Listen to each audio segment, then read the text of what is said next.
You're listening to the Options Insider Radio Network. For more quality options programs, visit www.theoptionsinsider.com or search for Options Insider Radio Network in your podcast provider of choice. Listeners can also access all of our programming through our mobile app, available in iTunes and on Google Play. Don't forget to follow along with your favorite programs and submit your own questions for the hosts at twitter.com/options. Facebook.com/TheOptionsInsider or via questions at TheOptionsInsider.com. And now, it's time for the show that breaks down the options market. From unusual activity alerts to market updates and trading strategies. If it involves puts and calls, then our all-star panel will break it down. It's time to hit the option block with your host, Mark Longo from theoptionsinsider.com and co-hosts Alex the Viceroy Jacobson from Options Express, Uncle Mike Tusaw from RCM Asset Management, Andrew the Rock Lobster Giovinazzi, and Mark the Greasy Meatball Sebastian from OptionPit.com. The Option Block is brought to you by Options Express by Charles Schwab. Don't spend time worrying about your broker at Options Express by Charles Schwab. Security, stability, and account protection are the most important responsibilities to our customers. Secure account access, enhanced financial protection, entrusted with over $7 billion in customer assets. Established financial stability. Options Express by Charles Schwab lets you trade with confidence. Stocks, options, and futures all in one account. Trade with a specialist. Visit www.optionsexpress.com to open your free account. Options Express by Charles Schwab is a member of FINRA, SIPC, and NFA. All right, everybody, welcome back to the Option Block, everyone's favorite. I know it's certainly mine. I hope it's your favorite bi-weekly source for all things options related. My name is Mark Longo from the OptionsInsider.com, as well as from the ever-exciting Options Insider Radio Network, a litany of programs available for you on said network, including over 400 archived episodes of this here Option Block program available in finer podcast stores everywhere, including iTunes, Stitcher, Aha, Mobile, TuneIn. I forget TuneIn all the time. Probably a few others out there as well, SoundCloud and others. Of course, you can just get our mobile app. Or you can surf on over to the mothership, theoptionsinsider.com. Seems like WordPress wasn't playing nice with us this morning. I know a few of you are having trouble getting on the site this morning for whatever reason, or the articles weren't updating, but that should all be taken care of now. So hopefully you're getting all of your fresh, brand spanking new content available on the old website. And joining me on the old show today, starting off with the man beaming in either from Casa Jacobson or from Casa OX. You know him, you love him as the Viceroy, Mr. Alex Jacobson from Options Express by Charles Schwab. Mr. Viceroy, welcome back to the program, sir. Thank you, Mark. Good to be here, and kind of a quiet trading day today. Not a ton of stuff going on in the market. Not a ton of stuff, but still enough stuff for us to sink our teeth into here on the old program. And also joining us for some teeth sinking, Mr. Uncle Mike Tusaw from RCM Wealth Advisors, RCM Asset Management. Uncle Mike, welcome back to the program, sir. Always happy to be here on this lovely Monday afternoon. All right, and last but certainly not least, beaming in from the great hinterlands of Maine, the Rock Lobster himself, Mr. Andrew Giovinazzi from the Pit, as well as myriad other endeavors back in the days of Acumen, and now, of course, floating around our network, doing a lot of unusual activity, fun stuff. Mr. Rock Lobster, welcome back to the program, sir. It is great to be back to the program, to talk options, to talk strategery, to talk all kinds of things. And by the way, the Northeast isn't the Northeast. It's just a giant igloo now. There's nothing left but snow. So I guess you're getting some of ours because ours is all melting. It's been about 45 degrees here the last few days. I have snow up and over some of my windows. So it's still piling up out there. And it's snowing as I speak. Really? Wow. And I think the kids have either had a late start or a snow day, like 4 of the last 6. starting to sound like Chicago last year. Of course, we were all closed for cold as opposed to snow. We had one snow day this year so far. So yeah, I was just the roads here actually were probably, if it's just cold, I mean, come on. But if you just can't get anywhere because there's these big piles of snow in the way, it's tough. That's where we are. I never really got the cold day closures either. Because my little guys, it was starting kindergarten last year, and essentially he was learning that cold days were a thing. I had to explain to him, no, these are not a thing. These never existed when I was a kid. It's a new thing, so hopefully it's not a regular occurrence. And this year he had his first actual proper snow day, so we'll see how he gets acclimated to those. Speaking of getting acclimated, it's time for us to get acclimated to some markets because it's time for the trading block. It's time to break down the latest topics, trades, and trends in the world of options. It's time for the Trading Block.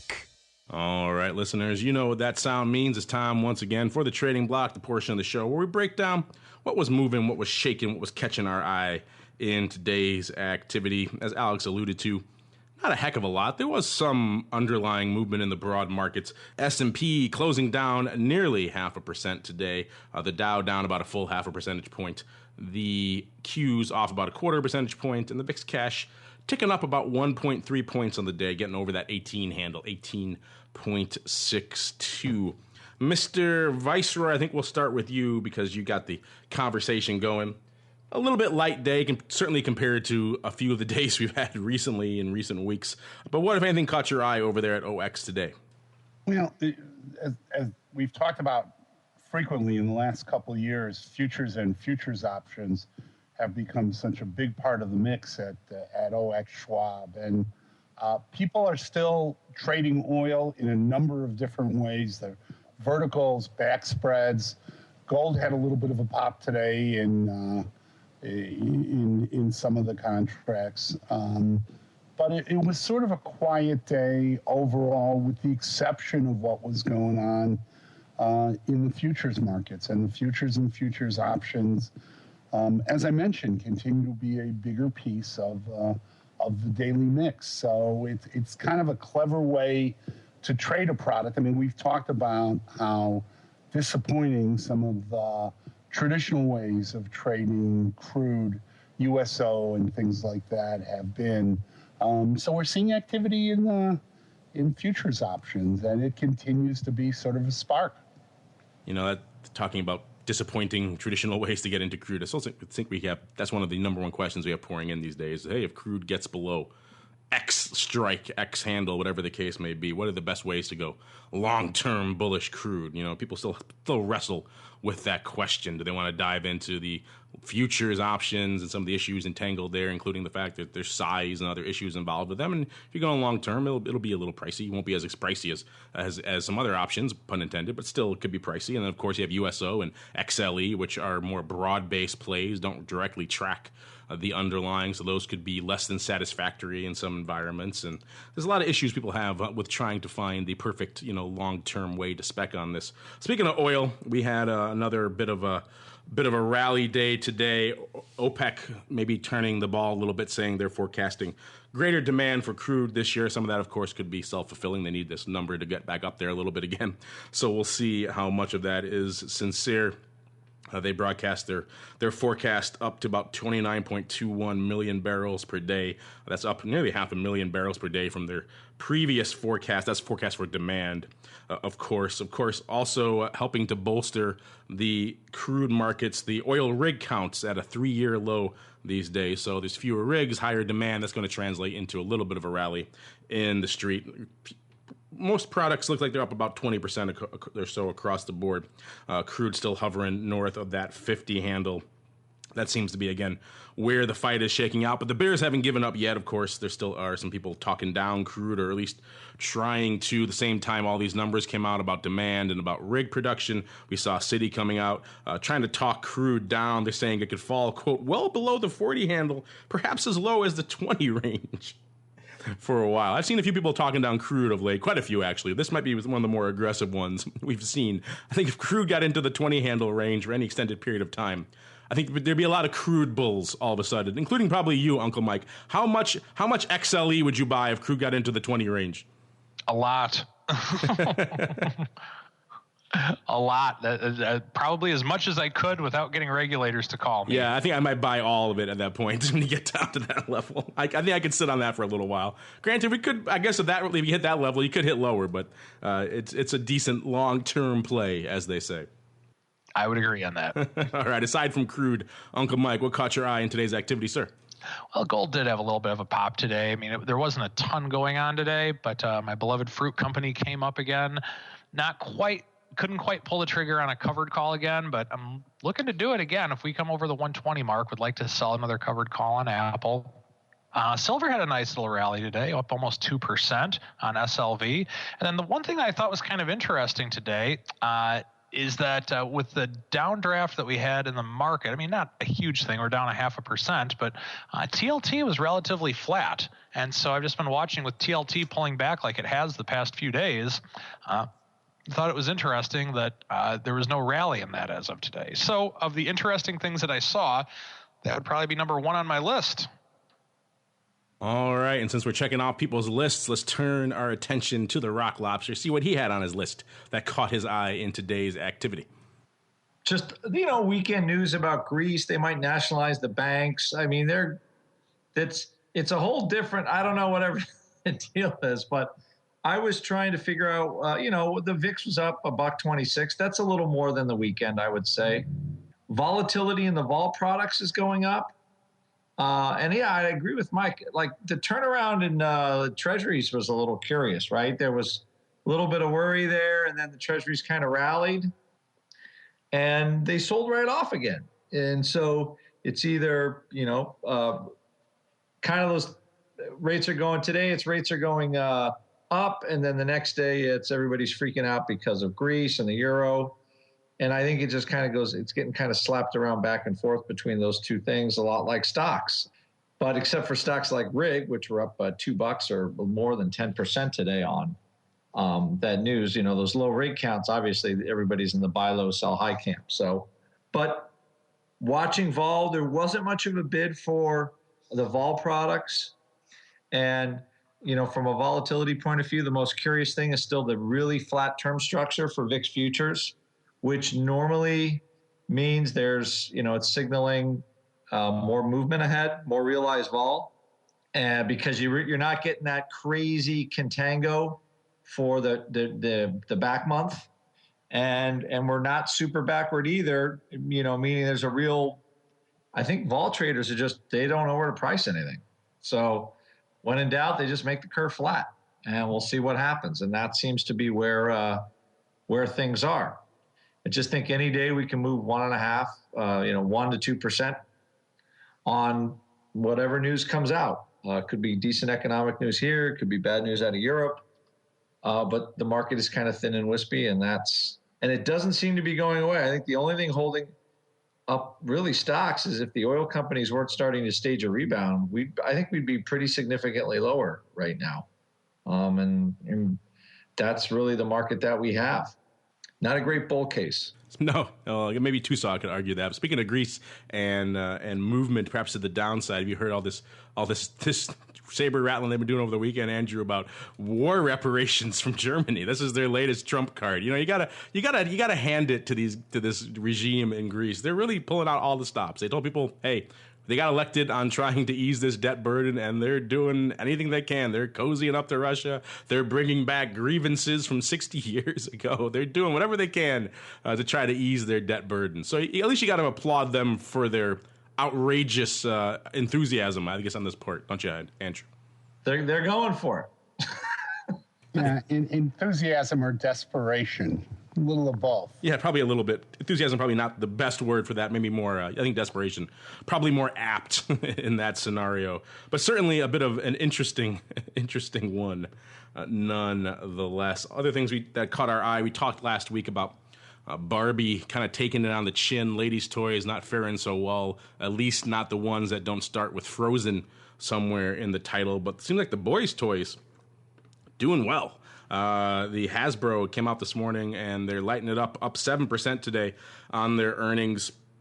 That straddle went out, 55 straddle, which is right about where they were trading yesterday before the close, went out about 320. They're up nearly $4 on the day, so fairly aggressive move out there in Hasbro. Pretty much all of that on the strength of their boy-oriented toys, things like Transformers and stuff like that. So apparently no one's buying Barbie, but everyone's buying the old Transformer stuff, which is kind of interesting. Another story that caught our eye, a couple stories that caught our eye today, but we talk a lot, obviously, on the Odd Block about unusual activity and dubious trades, and we had a whole unusual activity event last year, or a year and a half ago or so now. And the one question that keeps coming in is, when are they going to catch these guys? These things are so obviously dubious. When are they going to catch these? Well, there was some news coming out late last week. The SEC is indeed probing a pretty sizable options trade. It's certainly a well-timed options trade that went up in Blackberry, and that's unusual for a couple of reasons. The number of SEC enforcement actions that they take in any given year is pretty small to begin with, so your chances of being caught up in those just on a probability basis are fairly small. Then the number of ones that actually focus on options are a fraction of that, so you're talking a subset of a subset. So it's really hard to get caught if you're an options insider trade, unless you do something that's pretty egregious, and our friend here in Samsung may have done just that. This went back to actually very recent. This is January 14th of this year. Blackberry, if you've been watching it for any period of time, has languished well south of the 10 handle for a long period of time. And back on January 14th, someone came in and scooped up quite a few, I don't know the exact number, many thousands of the 10 calls. These were the weekly 10 calls. I believe they expired on January 23rd or somewhere in that time frame. So they're about a week to go. They're very, very near-term calls for a dime. Did it about noon on that day. And lo and behold, a few hours later, rumor comes out of Reuters that Samsung's going to be gobbling up Blackberry for a price somewhere between about $13.50 and about $15.50. So needless to say, the stock rallied, blew through the 10 handle, and on that day got up to about $12.60. The options themselves, the calls got as high as about $2.50, $2.55 on the day. So it was a pretty good trade. It was essentially a one-day blip, though, so this guy had time to get in and pretty much get out. It went back down to $10.11 the next day as that rumor kind of fell by the wayside. But it was a very, very well-timed blip. I got a chance to look at some of the opening parts of the trade. Didn't get a chance to see if our friend got a chance to actually close out a lot of them. And the trades I did see going up the next day were for the 40 to 50 cent range. So I don't think he got too many of those 255 unless he closed them out that same day. But either way, there's heat on this trade now. So if he didn't get a chance to close them out, there certainly will be a lot of intention on it. Either way, it's pretty interesting. And Andrew, we talk about these things a lot here on the show. It's nice to see that once in a while, some of these ones that are just obviously dubious get a little bit of extra scrutiny, isn't it? Yeah, it's about, I mean, we actually, I'm not like blah, blahing here, but when that went up, we had clients, we actually were looking at that like, wow, how do they know? That was pretty good. So, yeah, I thought, and the thing with unusual activity, like especially like that, it should be such a slam dunk for them to figure that out. You know, exchange, they can follow who the trade was and, you know, knock on the door and like, well, how did you know to buy those so fast? Probably just having the SEC call would be enough to shake the tree, kind of a la Martha Stewart, I guess. But anyway, I'll see what happens if they continue to go through with it or whatever. Yeah, it'll be an interesting one to watch. I mean, it's weekly, so it's not like it's a longer-term paper. They could have come in and frozen it, unless they froze it the very next day. It's a very, very short-term paper, obviously, so that kind of works in the dubious malefactors' favor as well. A couple of their names, Lowe's came out before the morning here, before the open, beat the street as well, and some drilling names. That's pretty much about it. And since we're hitting on the old odd block stuff, anyway, let's just dive right into the odd block.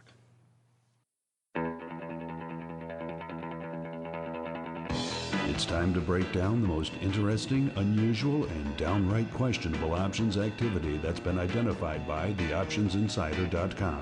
It's time for the Odd Block.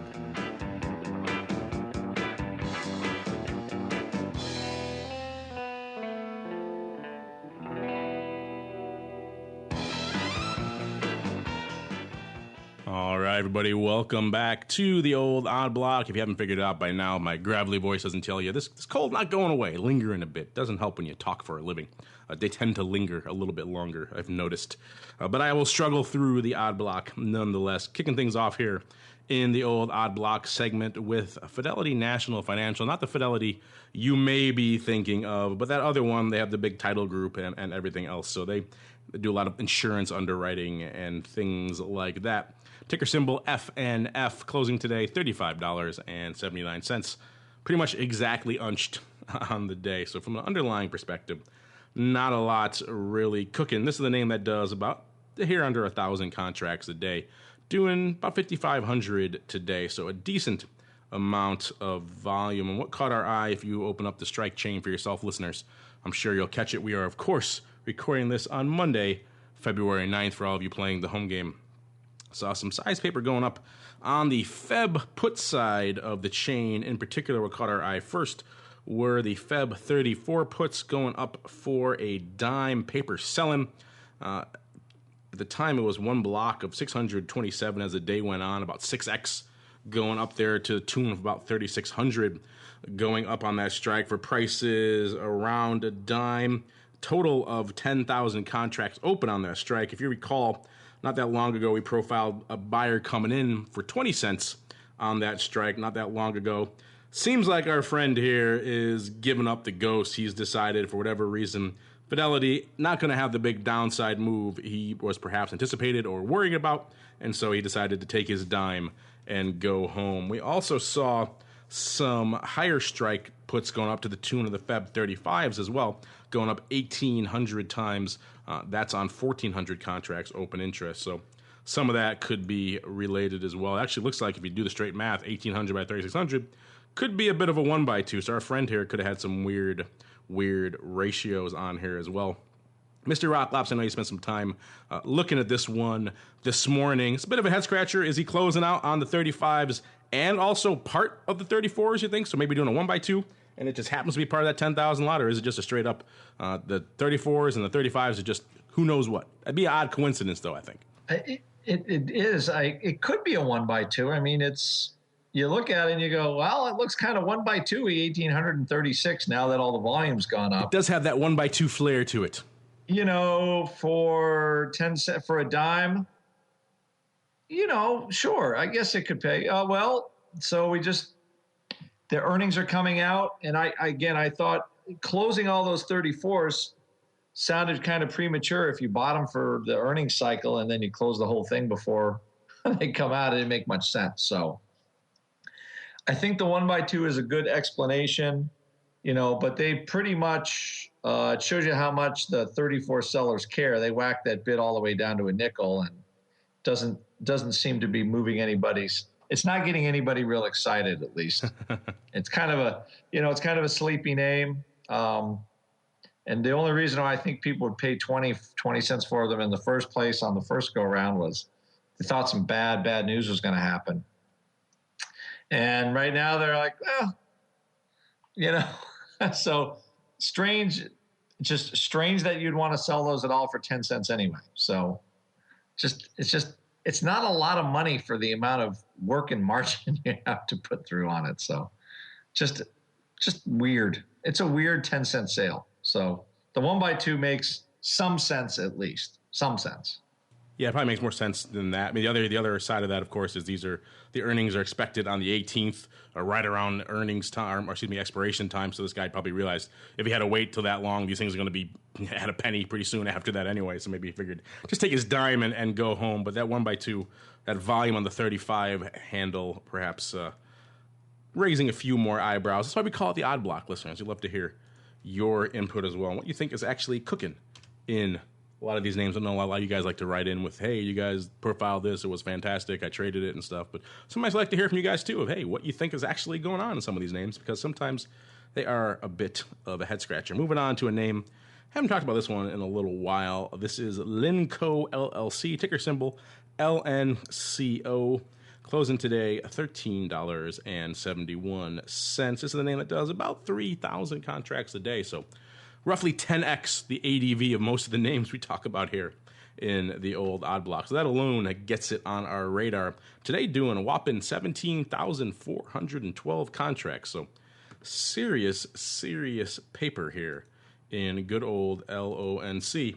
And what caught our eye out here in good old LinnCo was a bit of some call sales going up to the tune of a couple different months, actually. What first caught our eye was the February 14s going up 4,869 times for 45 cents. And then we saw also the 12s out in March going up to the tune of about 5,000 contracts total. Actually, total on the day for both strikes is about 7,000 on the Feb 14s and 5,000 on the March 12s.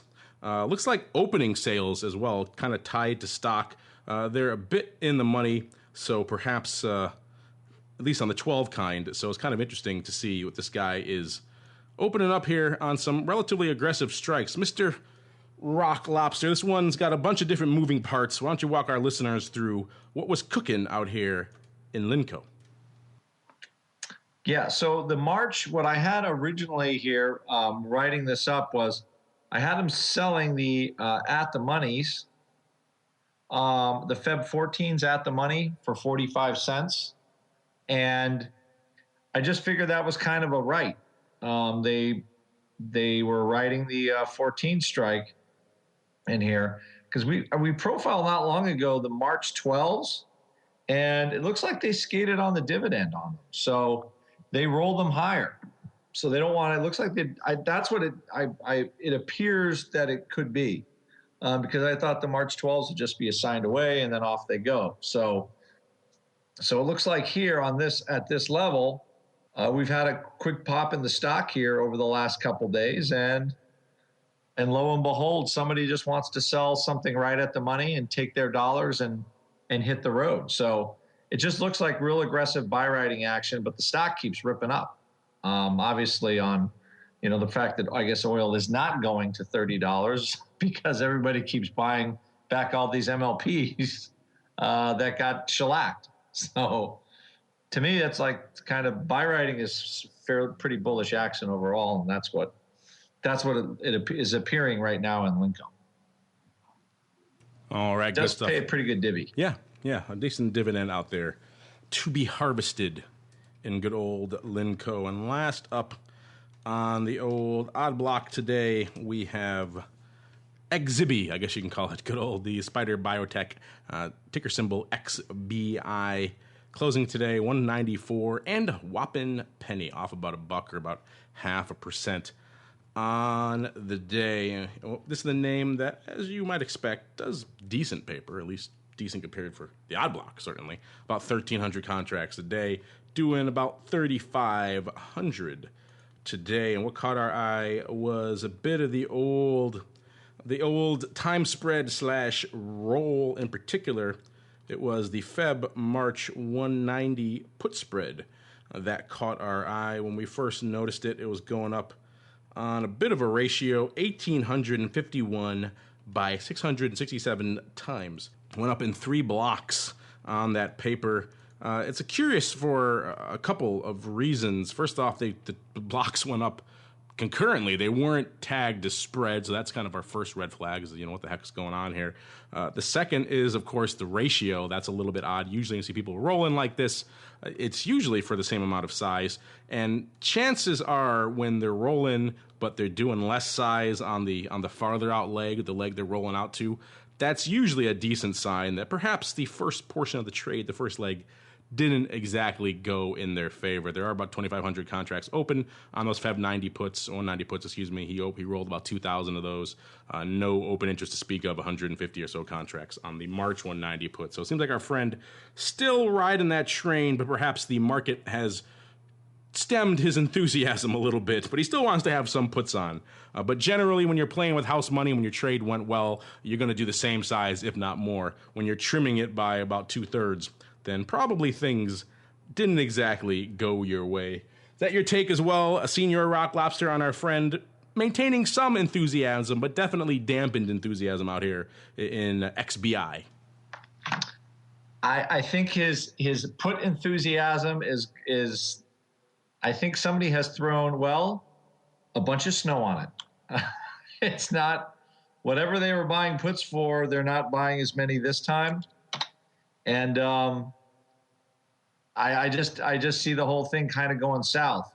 At the premium levels that they're buying, I mean, $7 for the March put, that's not a small amount of money. in this thing. No, that's just decent. Excuse me, decent premium. Yeah. So this is, I think this index, I'm just looking at some of the pricing on it, might be difficult to borrow. So somebody looking, I think, for a short, and it just has not materialized yet. They're waiting for that whole biotech thing to come crashing down. And at least right now, it looks like where the stock is on the chart, everything else looks like they just burned some dollars. So kind of a bummer. Normally, you don't see winning trades dropping their volume by 2/3. So, yeah, when you're playing with house money, you don't usually trim. You're like, hey, that worked out well. Let's go 2x. Yep. And still make money. Yes, exactly, because that always works out well. We're not saying that's the right way to go, listeners. We're just saying that's usually a hallmark of how you can determine what's going on with some of these trades. Take it from us. We've seen a few of these in our day. All right, that's going to do it for the old odd block today. And now it's time for us to keep on rolling right on into the Xpress Block. The Xpress Block, brought to you by Options Express by Charles Schwab. Options Express by Charles Schwab lets you trade where and when you want for every level of trading. From advanced charting, free daily trading ideas, and free educational resources. Options Express by Charles Schwab is the online broker for all traders. Best of all, Options Express by Charles Schwab lets you trade stocks, options, and futures all in a single account on powerful yet easy-use trading platforms, including mobile devices. Visit optionsexpress.com for your free account. Options Express by Charles Schwab is a member of FINRA, SIPC, and NFA. All right, everybody, welcome back to the old Xpress Block segment. This is indeed the portion of the show where the Viceroy takes the reins and I get to take a bit of a rest. Mr. Viceroy, where does our grand tour into the OX by Charles Schwab HQ take us today? So again, today we're going to touch on a couple of the platforms. I'm going to spend a little bit of time showcasing a couple of OX tools, but I'm also going to spend a little bit of time because I got a couple emails that when I talk about what OX tools have ported over to the Schwab platform, apparently I go a little fast, and some people have asked that I kind of qualify what's going on. So first of all, one OX tool I want to showcase is the Trade and Probability Calculator. And I know a number of people have sort of used the tool and somewhat scratched their head and said, well, how do they get this data? The Trade and Probability Calculator, and I'm going to take you behind the scenes here and go very open kimono. The Trade and Volatility Calculator uses the Hull model, Hull, and that's from John Hull's book on options trading. And before you all rush to your local bookstore, if you still have a local bookstore, John Hull's book is not an easy read. It's a graduate school textbook. Parts of it are pretty easy to read, and parts of it really get into the calculus. But essentially, they take the work that Hull did, and they sample a series of option strikes, and from that, create a probability and then overlay the trade so you can see the likelihood of your trade being successful. So, for example, if the stock is at 100 and the volatility of the strikes around 100, 105, 110, 115s, the 95s, the 90s. Be aware that those can trade different volatility. So what the Trade and Probability Calculator does is it samples those vols, and then you put a trade into it and say, look, stock's at 100. I want to buy a 60-day 110 put. Give me a sense of the probability of that working. And two things you can do with the OX tools. You can look at the probability of it touching, and you can look at the probability of essentially landing there. And touch and land are two different things. But the trade and probability calculator. I haven't done the best job of explaining it, but it's a very cool tool, and it helps you establish a sense of the marketplace's current consensus based on the implied vols of the options of your trade working. And I know we've talked a lot on the show about how a lot of people just use delta and say, look, if the 110 call is a 20 delta, is that a really poor estimate of the underlying going to 110? And the answer is, it's not a question of it's a poor estimate. There are better tools. It's not the most precise estimate. And if all you had was delta, and you said, so if I'm buying a 20 delta call, I figure this trade has about an 80% probability of not working and a 20% probability of working. That's it. If that's all you have, it's okay, but the trade and probability calculator is better. And for a couple of people who reached out, I would even encourage you to do just that. Look at the probability in the trade and probability calculator and compare it to just doing the delta estimate. And you'll see that there are significant differences, especially when you get into the out of the monies, and especially when you get into things where there is some skew. Now, another quick point I want to make is I've talked about OX tools available on the Schwab side, and apparently I've done it a little quickly. So first of all, I'm going to talk about the Street Smart Edge platform. And Street Smart Edge is the Schwab downloadable platform. It's also available as a cloud platform, and the all-in-one trade ticket, which allows you to tee up a 4-legged order and trade it as a net credit or debit, is available on Street Smart Edge. Idea Hub at this point is only available on the Schwab mobile platform. And I know it confuses people that one tool's available, one tool isn't. Obviously, the target eventually is to have all the OX tools, trade and probability calculator, all in one trade ticket, and the Idea Hub be available on all those platforms. And that's the goal, and that's what we're working towards. So again, if I've created any confusion, I apologize. But all-in-one trade ticket on Street Smart Edge, Idea Hub at this point available on mobile.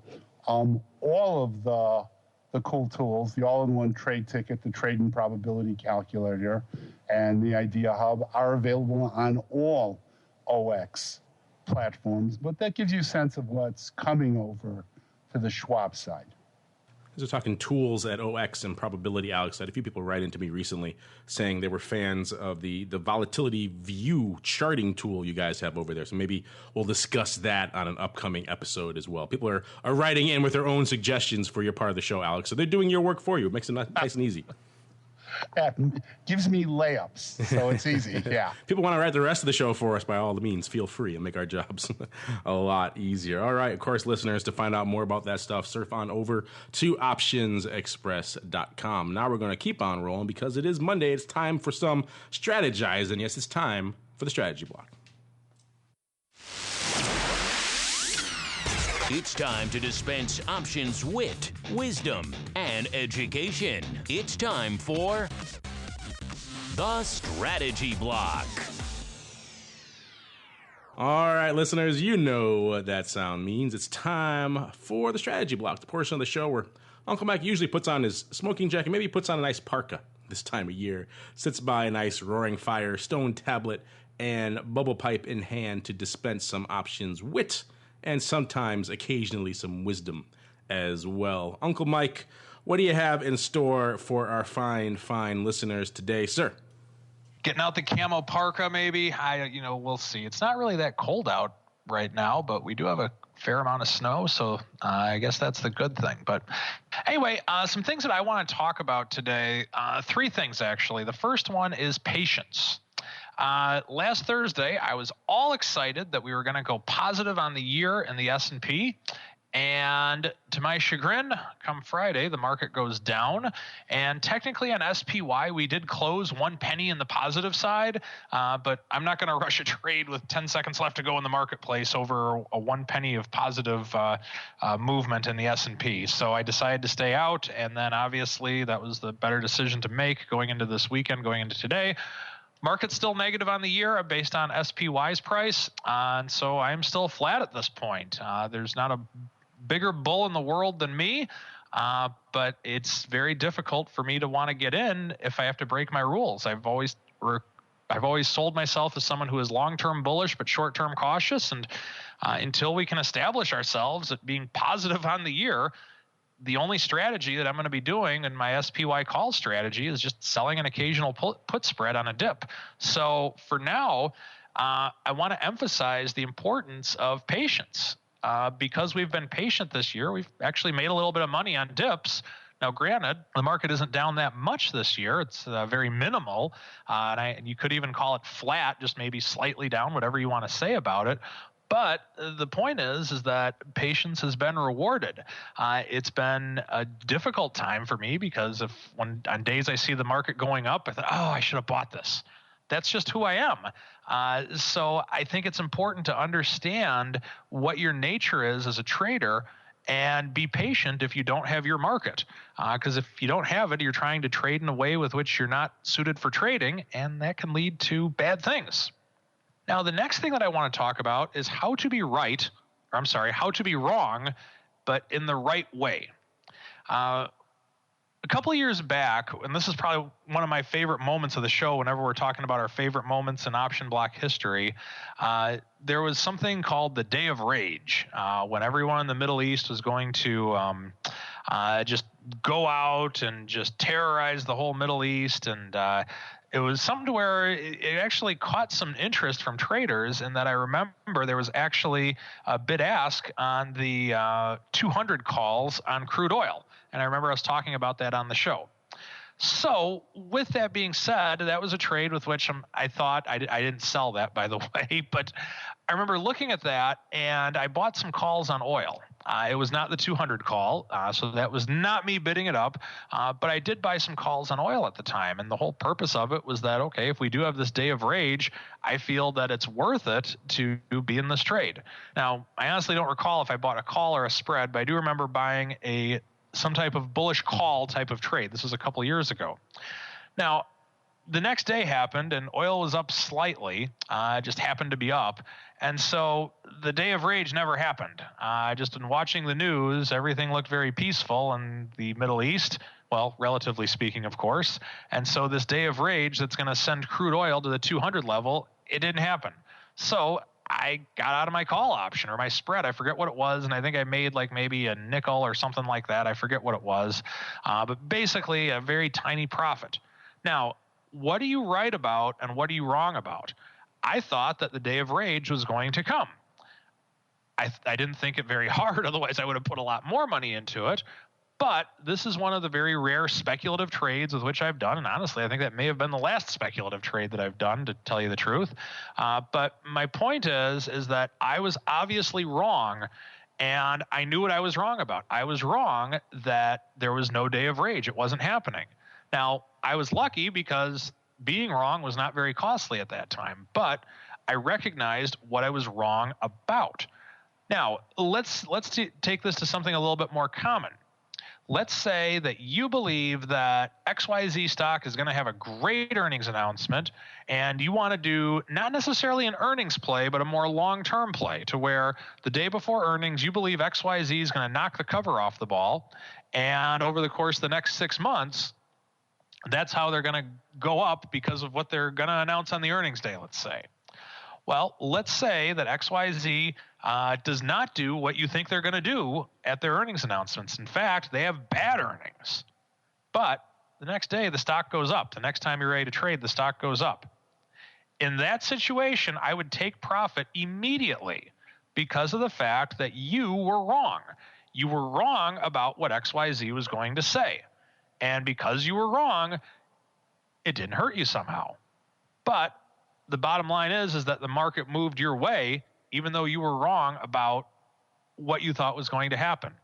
In that instance, you need to take initiative and remember your objectives that you had initially going into the trade.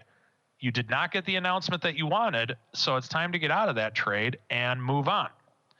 Now, this can be factored in a lot of ways. You can use your imagination, how this can be like a technical type of a trade. Maybe the stock breaks through a technical level that makes it so you have to get out of a trade. But, volatility moved your way, so it really didn't hurt you that bad in your option trade, or time decay is in your favor. You're still wrong. Recognize the fact that you're wrong, be honest with yourself, and move on to something that you can try to be right about again. Final thing that I want to talk about today is factoring in losses. We've talked about this on the show many times in terms of how you need to be wary of people saying you could make 20% a month trading options. Well, technically you can, at 20% risk over reward over the risk that you're taking, but you need to factor in losses. The oversimplified way with which I suggest to people when coming up with a trading strategy, whether it's for short-term trading or long-term investing, whatever the case may be, is that you take 10 sample trades. And let's say that you make 10% when you win. And let's say that you win 70% of the time. Well, you know that if you take $100 and let's say after trade number 7, if you're up 10% every time, that after 7 trades, your $100 is going to be $170. Whether this is over the course of a week, a month, a year, that's up to you. What you need to ask yourself is how much are you going to lose when you lose? Notice I didn't say if, I said when you lose. If you lose 50% when you lose, and let's just say that we're not even going to do any compound interest, or we're just going to, the winnings we'll just put in one pile, and we're going to win first in this imaginary trading scenario. I'm oversimplifying this to high heaven, but hopefully you get the point. After those 7 trades that you make 70% on, you have $170. And let's say you lose 50% on a trade. Well, remember, you're only risking $100 on the trade. Well, then all of a sudden you're down to $50. And then the next trade you lose 50% again. Well, then you're down to $25. Because let's say that you didn't use any of your winnings for the trade, and then you're down to $12.50 after trade number 10. And so even though you actually are right 70% of the time, and you make 10% when you are right, you still have a losing trade strategy because of the fact that your losers outweigh the benefit of your winners.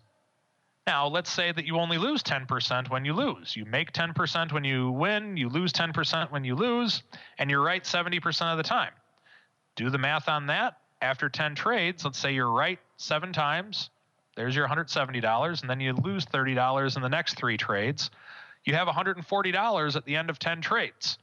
And by doing that, the way with which to think about it is, let's say over a 10-trade period, you're going to average approximately 4% in gains on a trade because of the fact that your losses had some factor in how that worked, because you have $140 at the end of this imaginary exercise. And by doing that, you can come up with a more realistic approach as to what your trading is actually going to be. So the takeaways for today: be patient. If it's not your market, stay out. I'm practicing what I preach right now. How to be wrong in the right way. What are you trading? Is it a technical indicator? Is it a news event? Is it an option indicator? Is it something that the VIX is going to do? If what you think is going to happen doesn't happen, it's time to get out. Don't think that you're a genius because the market happened to go your way even though you were wrong. You're wrong, get out, take the small profit, and thank the Lord that you didn't lose on it. And finally, factoring in your losses. You're not going to win every time, so make sure that you have an idea of what your overall account balance is going to look like at the end of the year. When you're going to feed your family with your trading account, if you go to the grocery store and tell them, "Oh, I made money on 99% of my trades this year." Well, the 1% I lost everything, but I made money on 99% of the trades. That's not going to pay for your groceries. Make sure that you factor what your overall trading record is going to be and what the bottom line in your account balance is. And that is the wit, hopeful wisdom, and one to grow on for today. Thank you for that, Uncle Mike. A lot of wit and wisdom and a lot to grow on there as well. So we thank you for that as we move on into our final segment. Yes, it's time for Around the Block.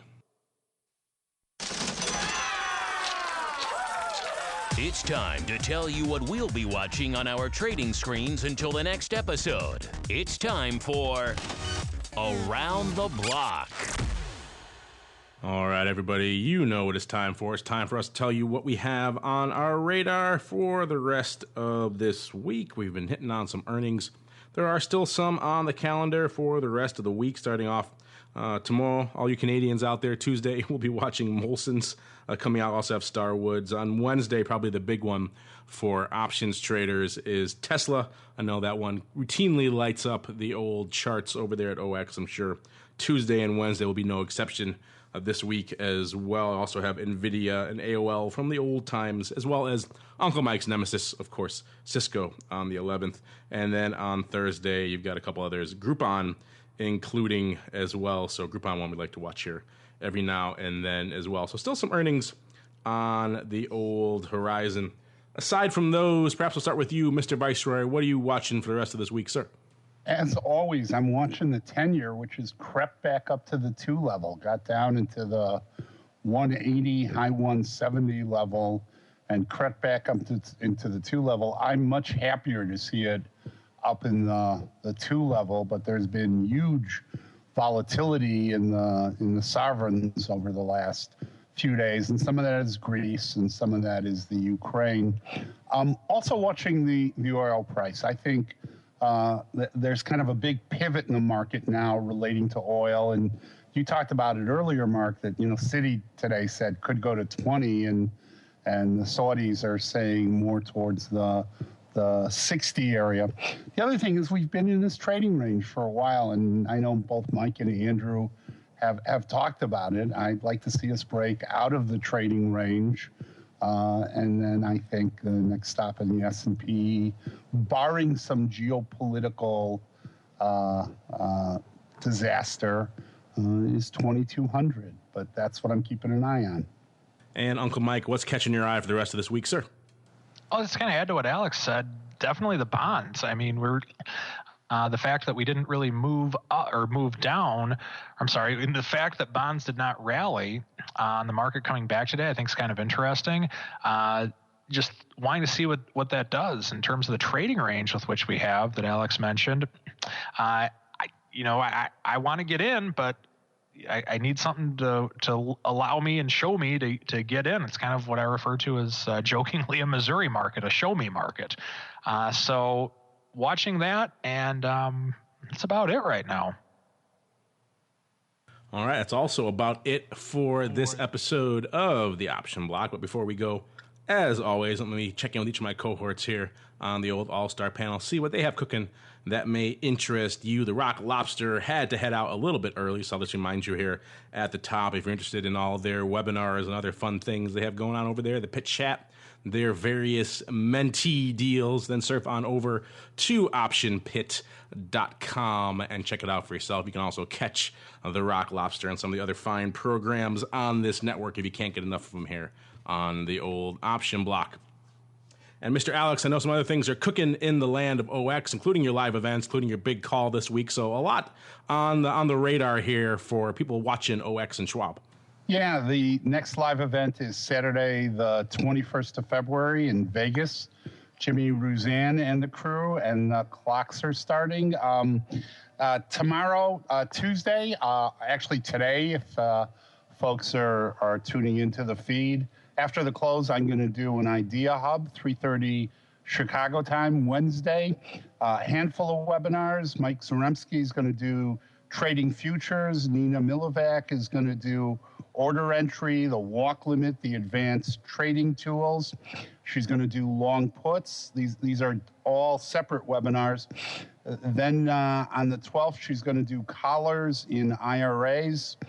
Also on the 12th, midday, Nina and I are actually doing simultaneous webinars. So we'll be arm wrestling for share of mind for customers. But I'm going to do the hub for futures. And as I say, given the enormous growth in futures and futures options trading, the hub for futures is right now premium harvesting 4 names, the S&P Mini, S&P NASDAQ, gold, and crude. But a cool little tool if you're a premium harvester in the futures markets. And last but not least, what's cooking in the land of RCM, Uncle Mike? Continue to go to our website to see our in-person events coming up, rcmfutures.com. And just as per usual, we have some openings for someone. If you are looking to work with an advisor in one way, shape, or form, you got a couple $100 a month to invest, feel free. We will accept more as well. We have clients that range from a couple $100 in account balance to well into the millions, and we try and help as many people with which we can. My number is 312-212-3531. Or feel free to email me at mtusa@rcmfs.com.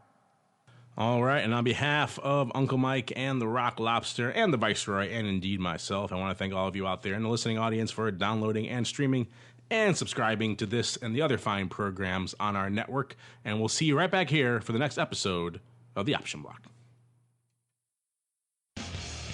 The Option Block was brought to you by Options Express by Charles Schwab. Don't spend time worrying about your broker at Options Express by Charles Schwab.